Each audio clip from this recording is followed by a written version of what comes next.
making Listen Up. It's been, 4 to 5 years. Our last record was called From Here, Forever and Ever times Infinity.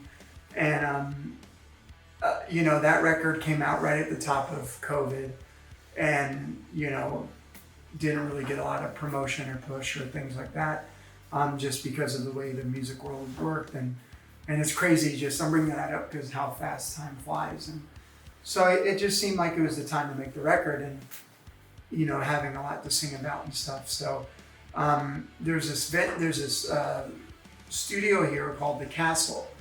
It's kind of funny because it used to be, it was built by a Chicago mobster. And it's out in the middle of nowhere in Franklin, Tennessee.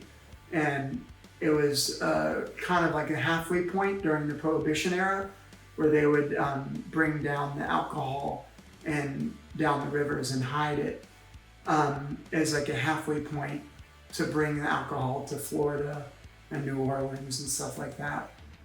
So it was like, it started as this like really crazy place built by a mobster, and you can read about the background and stuff. We record here. Our gear is located here and stuff like that, so it just makes it saves a lot of costs to record here. And the Castle, just we're able to put together records there super easy and always find inspiration and stuff. So the guys came up. There were two parts. Ian and Cyrus. Jordan was actually in Japan on vacation with his family for a couple months, living out there.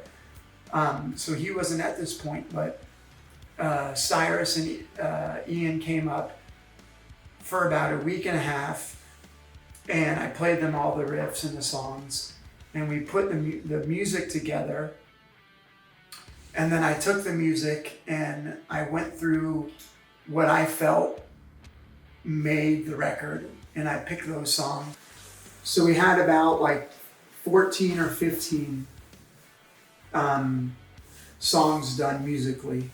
And then I took those songs, listened to them, and picked, what I felt was the strongest start to finish, into the band, and everyone talked and expressed their feelings on everything. And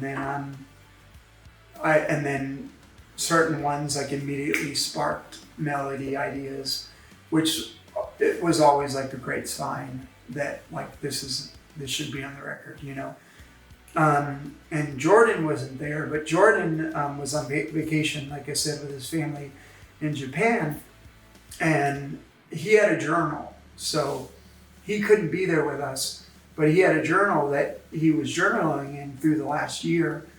And I was like, hey man, send me, some of your favorite pages of the journal, and, cause he was going through stuff, personally.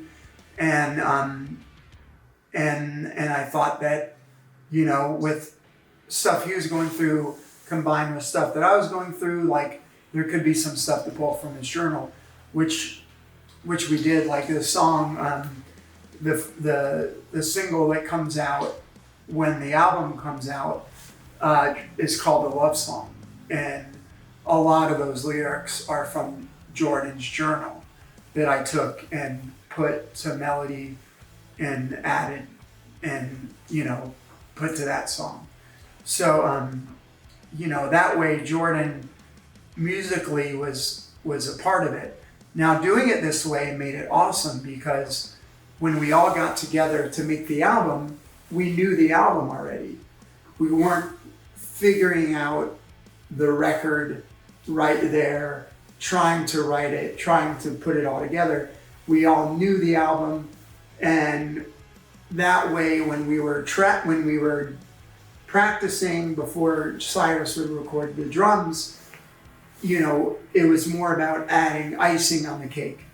It wasn't like starting from scratch. It was like, ooh, what can we add to these songs now that we're so familiar with from getting together and jamming out already? What can we add that's going to take them to the next level?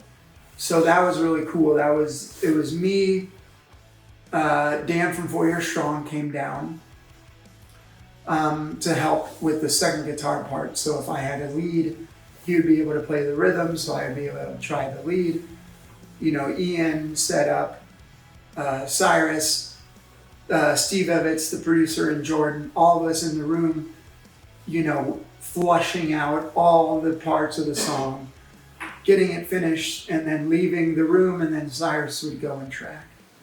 And that's how we would start making the record.